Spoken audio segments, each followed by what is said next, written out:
Assalamu alaikum students. In today's video we are going to cover homographs and the grammatical portion of unit number 2. Let's start it. Homographs. Homographs are words. Homographs वो अल्फाज हैं that have the same spelling, जिनके spelling तो एक जैसे होते हैं but different meanings, लेकिन इन अल्फाज के मायने मुख्तलिफ होते हैं and sometimes they have different pronunciation as well, और बाज़ औक़ात इनका तलफ़्फ़ुज़ भी मुख्तलिफ होता है। Example: resign meaning to quit, इस्तीफ़ा देना, चले जाना। I am going to resign from the job, मैं नौकरी से इस्तीफ़ा देने लगा हूँ। Resign to sign again. Can you please resign the papers, क्या आप कागज़ात पर दोबारा दस्तखत कर सकते हैं। वाइंड टू फिनिश, ख़त्म करना। वाइंड अप योर वर्क, अपने काम को ख़त्म करो। विंड एयर, हवा। द कूल विंड ब्लोज, ठंडी हवा चलती है। लीड टू हेड, रहनुमाई करना। I am going to lead this team, मैं इस टीम की रहनुमाई करने जा रहा हूँ। Lead a type of matter, सीसा। The lead of my pencil is broken, मेरी पेंसिल का सिक्का टूटा हुआ है। प्रोनाउंस द फॉलोइंग होमोग्राफ्स, दर्ज झैल होमोग्राफ्स को बोलें। And make two sentences from each word in a pair of homographs, और होमोग्राफ के पेयर में मौजूद हर एक लफ्ज़ से एक एक जुमला बनाएं। पहले हम इन होमोग्राफ्स की प्रोनाउंसिएशन तलफ़्फ़ुज़ देख लेते हैं, फिर हम इनके जुमले बनाएंगे। Bass, bass. Minute, minute. Firm, firm. Tear, tear. Watch, watch. अब हम इनके मीनिंग भी देखेंगे और इनके जुमले बनाते हैं। बॉस, एक किस्म की मछली। I caught a bass while fishing, मछली पकड़ते हुए मैंने बॉस नामी मछली पकड़ी। बेस, ढोल की थाप या आवाज़। दे heard the base from a long distance, उन्होंने काफ़ी दूर से ढोल की आवाज़ सुनी। मिनट, मिनट, वक्त। He was here a minute ago, वो एक लम्हे पहले यहाँ पर था।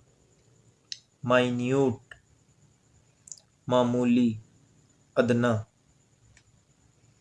आई need even the minute details of this plan, मुझे इस मंसूबे की मामूली मालूमात भी चाहिए। फर्म, पुख्ता या पक्का। He has a firm belief in Allah, उसका अल्लाह पर पुख्ता यकीन है। फर्म, फैक्ट्री, इसको फर्म भी कह सकते हैं उर्दू में। He works in an international firm, वो एक बैनुल-अक़वामी फैक्ट्री में या फर्म में काम करता है। टीयर, आंसू। He is shedding tears at the death of his friend, वो अपने दोस्त की वफ़ात पर आंसू बहा रहा है। टीयर, जुदा करना, अलग करना। A student tears the pages from the notebook, तालिब-ए-इल्म अपनी नोटबुक से सफ़हात को अलग करता है, जुदा करता है। वॉच, देखना। The children are watching cartoons, बच्चे कार्टून्स देख रहे हैं। वॉच, घड़ी। What is the time by your watch, तुम्हारी घड़ी पर क्या वक्त हुआ है। ग्रामर के पोर्शन में हमारे पास जो फर्स्ट टॉपिक है वो है gender. Gender simply means who you are, male or female. Gender आपको ये बताता है कि आप मेल हैं या फीमेल. जेंडर की 4 काइंड्स हैं. मैस्कुलिन जेंडर, अगर आप मेल हैं या कोई चीज़ जो मेल की कैटेगरी में फॉल करती है, उसके लिए जो जेंडर यूज़ होता है वो है masculine gender. Next is feminine gender, अगर आप फीमेल हैं या कोई भी चीज़ जो फीमेल की कैटेगरी में फॉल करती है, उसके लिए जो जेंडर यूज़ होगा वो फेमिनिन जेंडर है. न्यूटर जेंडर, न्यूटर जेंडर उन चीज़ों के लिए यूज़ किया जाता है जो इनएनिमेट है, यानी बेजान चीज़ों के लिए. जैसे बुक एक बेजान चीज़ है, उसका जेंडर न्यूटर है. पेन एक बेजान चीज़ है, उसका जेंडर न्यूटर है. कॉमन जेंडर, कॉमन जेंडर उन चीज़ों के लिए इस्तेमाल किया जाता है जो मेल और फीमेल दोनों की कैटेगरी में आ सकती हैं. जैसे टीचर मेल भी हो सकता है और फीमेल भी. इसी तरह डॉक्टर मेल भी हो सकता है, फीमेल भी. लॉयर, तो कॉमन जेंडर मेल और फीमेल दोनों के लिए इस्तेमाल किए जा सकते हैं. मैस्कुलिन जेंडर, मैस्कुलिन जेंडर वो हैं जो मर्द के लिए इस्तेमाल होते हैं. बुल, ग्रैंडफादर, विज़र्ड जादूगर. सो ये इन तीनों का जेंडर मैस्कुलिन है क्योंकि ये मर्द की कैटेगरी में फॉल करेंगे. फेमिनिन जेंडर, काउ, ग्रैंडमदर, विच, जादूगरनी. तो इन तीनों चीज़ों का जो जेंडर है वो कॉमन जेंडर, कॉमन जेंडर वो है जो मेल और फीमेल दोनों के लिए इस्तेमाल किया जा सकता है. टीचर, बेबी, नेबर, ये तीनों एग्जाम्पल हैं कॉमन जेंडर के. बेबी मेल भी हो सकता है और फीमेल भी. नेबर मेल भी हो सकता है और female. Neuter gender, neuter gender inanimate चीज़ों के लिए, बेजान चीज़ों के लिए इस्तेमाल होता है. रोप, बुक, हैट, ये तीनों एग्जाम्पल हैं न्यूटर जेंडर के. रीड द फॉलोइंग नाउन्स, दर्ज झैल नामों को पढ़ें and right them under their respective heading, और इनको इनकी मुतलका हेडिंग के नीचे लिखें. कज़न, तो कज़न हमारा कॉमन जेंडर है. इसमें कज़न में मेल भी हो सकते हैं और फीमेल भी. लाइन, ये मैस्कुलिन जेंडर है. हैन, ये फेमिनिन जेंडर है. कैसल, ये न्यूटर जेंडर है. नर्स, ये आपका कॉमन जेंडर है. नर्स मेल भी हो सकता है और फीमेल भी हो सकता है. फीदर, ये आपका न्यूटर जेंडर है. वेटर, ये आपका मेल जेंडर है. और फार्मर, ये भी आपका मेल जेंडर है. फार्मर का जो फेमिनिन है वो फार्मरेट है. Subjective, objective and possessive pronouns. Subjective pronouns are used as subject of verbs. Subjective pronouns वो हैं जो वर्ब के सब्जेक्ट के तौर पर इस्तेमाल होते हैं या जुमले के शुरू पे आते हैं, आगाज पर. Objective pronouns are used as objects of verbs. Objective pronouns verb के ऑब्जेक्ट के तौर पर इस्तेमाल होते हैं या वर्ब के बाद आते हैं. Possessive pronouns are used instead of nouns that show possession of something. Possessive pronouns वो अल्फाज हैं जो कि मलकियत को जाहिर करते हैं. Read the following sentences and notice the use of personal pronouns as subjective, objective and possessive pronouns. Personal pronouns, personal pronouns वो हैं जो लोगों के नामों की जगह इस्तेमाल होते हैं. जैसे आप अपने नाम के लिए अपने नाम की जगह पे आई इस्तेमाल कर सकते हैं. I am not feeling well today. I subjective pronoun है क्योंकि ये वर्ब के सब्जेक्ट के तौर पे काम कर रहा है या आगाज पे आया है. Ali gave me a very cute pet cat. Me objective pronoun है क्योंकि ये वर्ब के ऑब्जेक्ट के तौर पे काम कर रहा है या वर्ब के बाद आया है. This pair of shoe is mine. ये जूतों का जोड़ा मेरा है। ये जो माइन है ये पोजेसिव प्रोनाउन है क्योंकि ये मलकियत जाहिर कर रहा है। वही पर्सनल प्रोनाउन है, लोगों के नामों की जगह इस्तेमाल हो सकता है। We are going on a picnic, वही सब्जेक्टिव प्रोनाउन है क्योंकि ये आगाज पे आ रहा है। Who is going with us objective pronoun है क्योंकि ये वर्ब के बाद आ रहा है। This picnic basket is ours, ours जो है पोजेसिव प्रोनाउन है, मलकियत जाहिर कर रहा है। यू पर्सनल प्रोनाउन है, किसी शख्स के नाम की जगह आ सकता है। यू आर लुकिंग गॉर्जियस, यहाँ पे यू सब्जेक्टिव प्रोनाउन है। Dad brought some toys for you, you यहाँ पे जो है वो ऑब्जेक्टिव प्रोनाउन है क्योंकि ये जुमले के बाद आ रहा है, वर्ब के बाद आ रहा है। Is this toy yours, yours जो है ये आपका पोजेसिव प्रोनाउन है। ही पर्सनल प्रोनाउन है, किसी शख्स के नाम की जगह आ सकता है। He is going to attend a maths lecture, he subjective pronoun है क्योंकि ये वर्ब से पहले आ रहा है या जुमले के आगाज पे आ रहा है। He is going with them, he is going with him, him जो है ये आपका ऑब्जेक्टिव प्रोनाउन है क्योंकि ये वर्ब के बाद आ रहा है। These notebooks are not his, his जो है ये पोजेसिव प्रोनाउन है। शी ये भी पर्सनल प्रोनाउन है, किसी खातून के नाम की जगह इस्तेमाल हो सकता है। She is making tea, she जो है ये आपका सब्जेक्टिव प्रोनाउन है क्योंकि जुमले के आगाज पे है, ये वर्ब के सब्जेक्ट के तौर पे काम कर रहा है। Mother help her making tea, her जो है ये आपका ऑब्जेक्टिव प्रोनाउन है क्योंकि ये वर्ब के ऑब्जेक्ट के तौर पे काम कर रहा है, उसके बाद आ रहा है। It is his glasses not hers, his और हर्स दोनों ही पोजेसिव प्रोनाउन है, दोनों मलकियत जाहिर कर रहे हैं।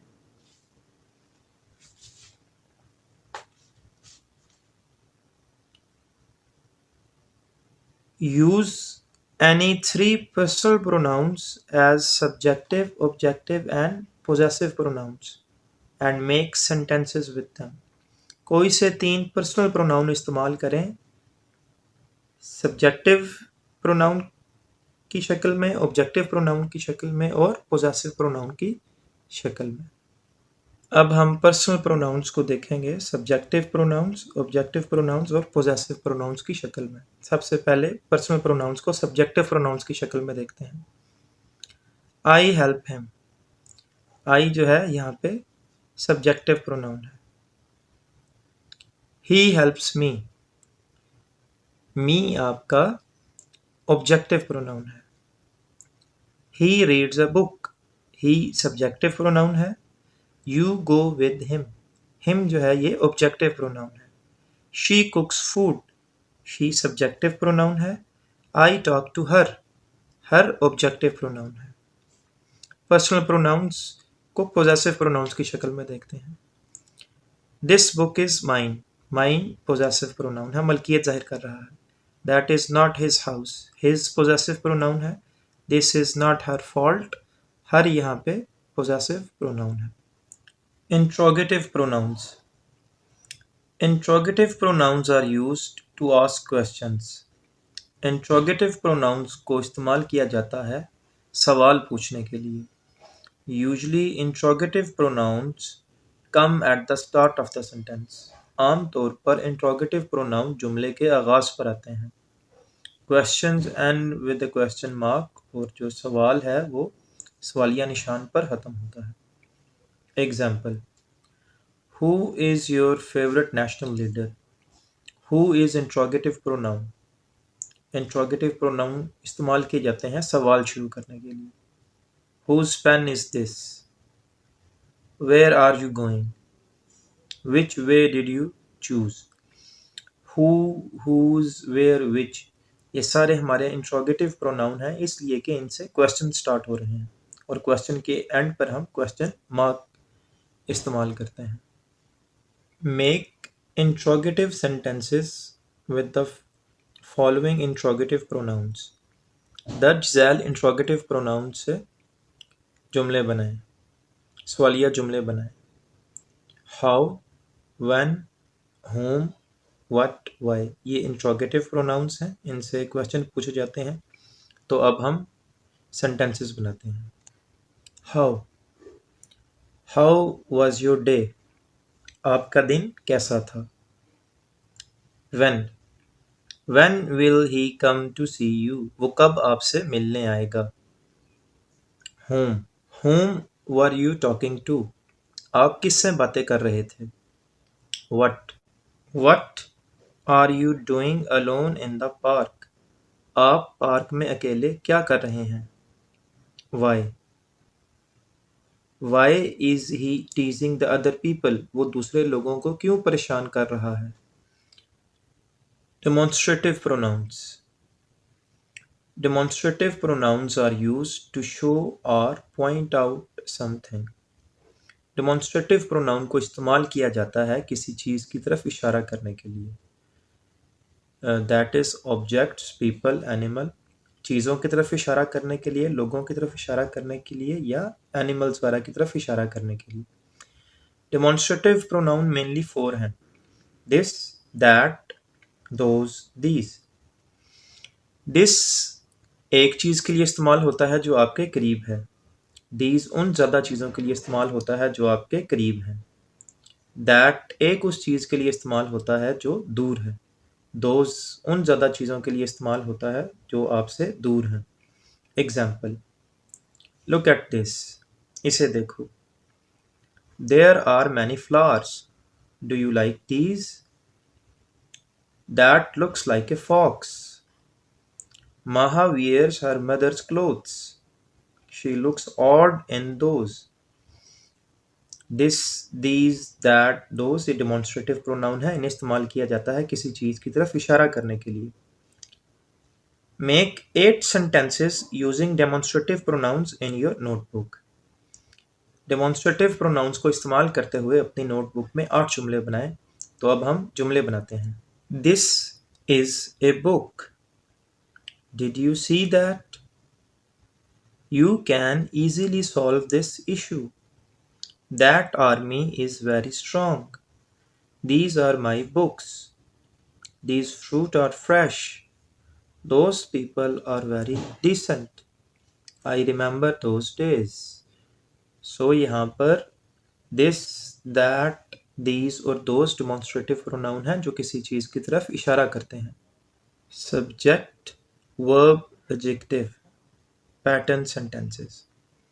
Subject, verb, adjective ये भी एक पैटर्न है जुमले को बनाने के लिए। जैसा कि हमने लेसन 1 में देखा था कि सब्जेक्ट और ट्रांजिटिव वर्ब से बन सकते हैं और सब्जेक्ट और इंट्रांजिटिव वर्ब से बन सकते हैं। अब हम जो पैटर्न सीख रहे हैं जुमला बनाने का वो है जिसमें हम सब्जेक्ट इस्तेमाल करेंगे, यानी one who is performing the action, जो एक्शन को परफॉर्म कर रहा है। फिर एक्शन लिखेंगे और एट द एंड एडजेक्टिव लिखेंगे। Subject verb adjective is a sentence structure where the subject comes first. Subject verb adjective वो स्ट्रक्चर है जुमले का जिसमें पहले सब्जेक्ट लिखा जाता है, द वर्ब सेकंड, फिर हम वर्ब लिखते हैं, एंड द एडजेक्टिव थर्ड, और एंड पे एडजेक्टिव लिखते हैं। This type of sentence begins with the core sentence. इसका जो बुनियादी स्ट्रक्चर है वो इस तरह से है। He is handsome. Here he is the subject, he subject है। इज द वर्ब, इज आपका वर्ब है, ऑक्सिलरी वर्ब, हेल्पिंग वर्ब है, and handsome the adjective, handsome जो है वो एडजेक्टिव है। Subject, verb, adjective. He seems happy, he is subject, seems is verb, happy is adjective. Mujtaba is tall, Mujtaba is subject, is helping verb, tall is adjective। तो जुमले बनाने का एक ये स्ट्रक्चर भी है। Underline the subject and circle the verb and tick the adjective in the following sentences. He is subject, was is verb, and sick is adjective. The truck is subject, is a helping verb, and big is adjective. He is subject, ran is verb, fast is adjective. The workers are lazy. The workers, this is our subject. Are is helping verb. Lazy is adjective. He is intelligent. He is subject. Is helping verb. Intelligent is adjective. Simple present tense. We use the simple present tense. हम simple present tense को इस्तेमाल करते हैं when an action takes place in the present time. जब कोई action मौजूदा वक्त में होता है, यानी माजी में ना हो, मुस्तकबिल में ना हो, बल्कि मौजूदा वक्त में हो. और when it happens regularly, या वो एक्शन बाकायदगी के साथ होता हो, आप अक्सर उसे करते हो. Which is why sometimes we call it present indefinite tense. इसीलिए इसे present indefinite tense भी कहा जाता है. अब हम present tense के simple present tense के structure को देखते हैं. Affirmative sentence structure. Affirmative means positive sentence structure. पहले आप subject लिखेंगे, उसके बाद verb लिखेंगे इसकी present form plus s और es plus at the end आप object लिखेंगे. अगर आपका सब्जेक्ट ही, शी, इट या सिंगुलर नेम है तो आप प्रेजेंट फॉर्म के साथ एस या ई एस ऐड करेंगे. We play outside after school every day.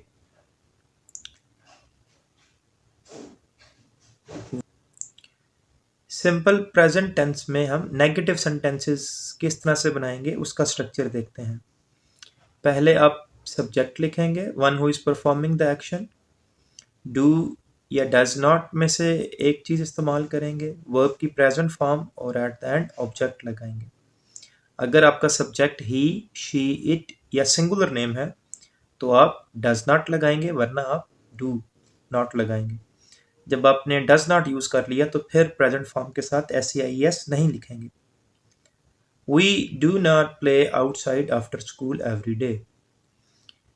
Interrogative sentence structure of simple present tense. Simple present tense के अगर आप जुमले बना रहे हैं तो इंट्रोगेटिव सेंटेंसेस कैसे बनाएंगे. आपने सब्जेक्ट से पहले डज या डू लिख लेना है, फिर सब्जेक्ट लिखेंगे, वर्ब की प्रेजेंट फॉर्म और एट द एंड ऑब्जेक्ट लिखेंगे. Do they play outside after school every day.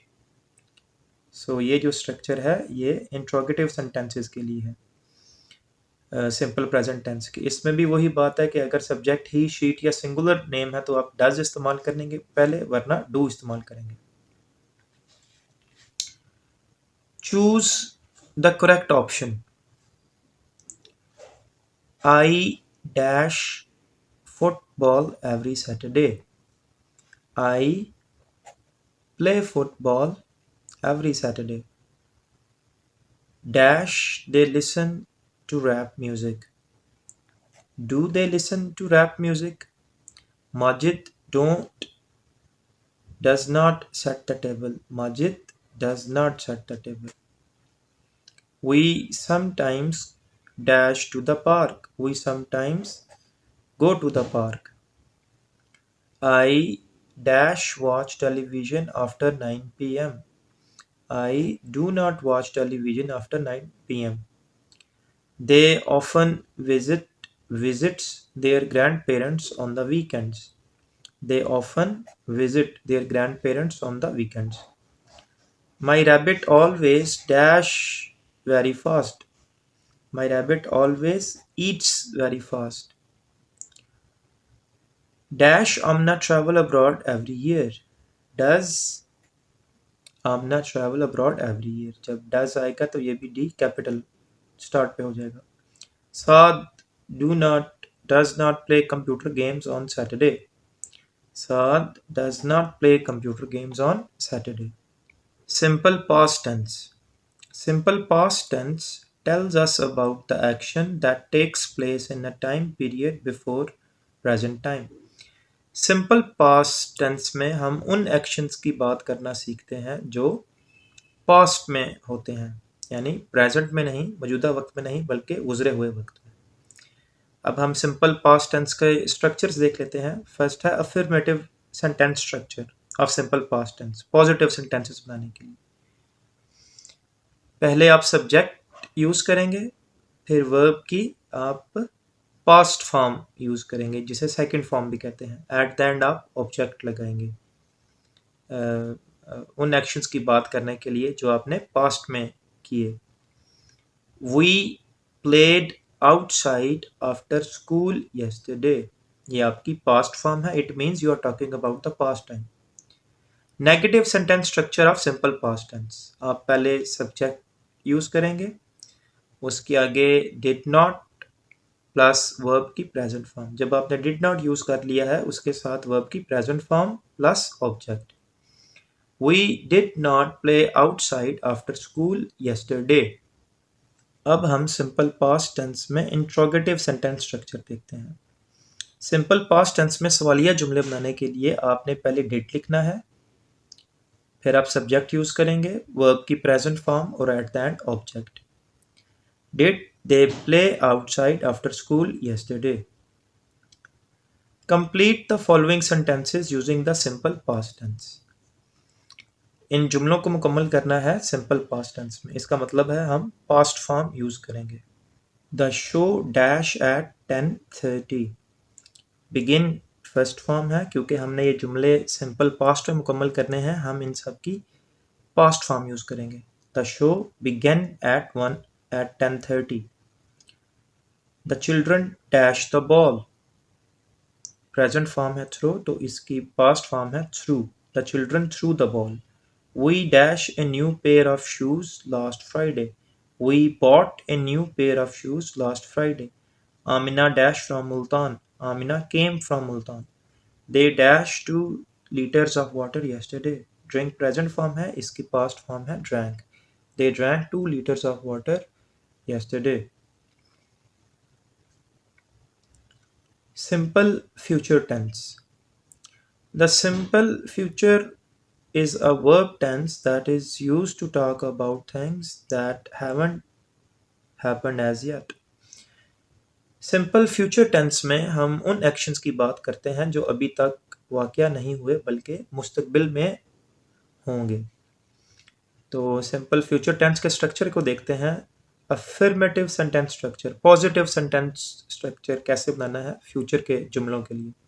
आप सब्जेक्ट लिखेंगे, one who is performing action. Will या शैल में से एक चीज़ यूज़ करेंगे, प्लस वर्ब की प्रेजेंट फॉर्म प्लस ऑब्जेक्ट। आई और वी के साथ शैल आएगा, बाकी सब के साथ विल आएगा। We will play outside after school. This is the structure of future, simple future tense. You are talking about future time. Negative sentence structure. आप सब्जेक्ट यूज करेंगे, विल नॉट या शैल नॉट में से एक, plus verb की present form plus object. We will not play outside after school. Interrogative sentence structure of simple future tense. आप will या शैल को जुमले के शुरू पे लिखेंगे, सब्जेक्ट लिखेंगे, वर्ब की present form plus object. Will they play outside after school? Fill in the blanks with will or shall. इन जुमलों को हमने सिंपल फ्यूचर टेंस में मुकम्मल करना है, यानी will या shall के साथ। I dash wear sweater next week. I shall wear a sweater next week. He dash buy a new shirt next month. He will buy a new shirt next month. When dash you go to Canada again? When will you go to Canada again? We dash play football next Monday. We shall play football next Monday. They will visit their parents next week. Punctuation. Unit number 2 में हमारे पास जो punctuation का mark है, sign है, that is called sign of exclamation. इसको sign of exclamation कहते हैं। ये बेसिकली इस्तेमाल होता है हमारे जब हम किसी फीलिंग का इजहार करते हैं या इमोशन का, जब हम अपने एहसासात का, जज्बात का इजहार करते हैं, तो उसके आगे ये साइन लगाते हैं। वो जज्बात खुशी के भी हो सकते हैं, हैरानगी के हो सकते हैं, गम के हो सकते हैं। Read and punctuate the following sentences. Wow, ये फीलिंग है हैरानगी की। तो इसके आगे साइन ऑफ एक्सक्लेमेशन आ गया, your birthday gift is beautiful, at the end full stop. Hurray, ये फीलिंग है खुशी की, इसके आगे साइन ऑफ एक्सक्लेमेशन आया, I scored full marks in my math test, end पे फुल स्टॉप आ गया। अलास, ये गम की फीलिंग है, इसके आगे साइन ऑफ एक्सक्लेमेशन आया, आई लॉस्ट माई पर्स, ये फीलिंग है, इसके आगे sign of exclamation, we made it, हमने ये कर दिखाया। वेल डन, ये तारीफ के लिए है, इसके आगे साइन ऑफ एक्सक्लेमेशन आया, व्हाट अ ग्रेट जॉब, और at the end full stop.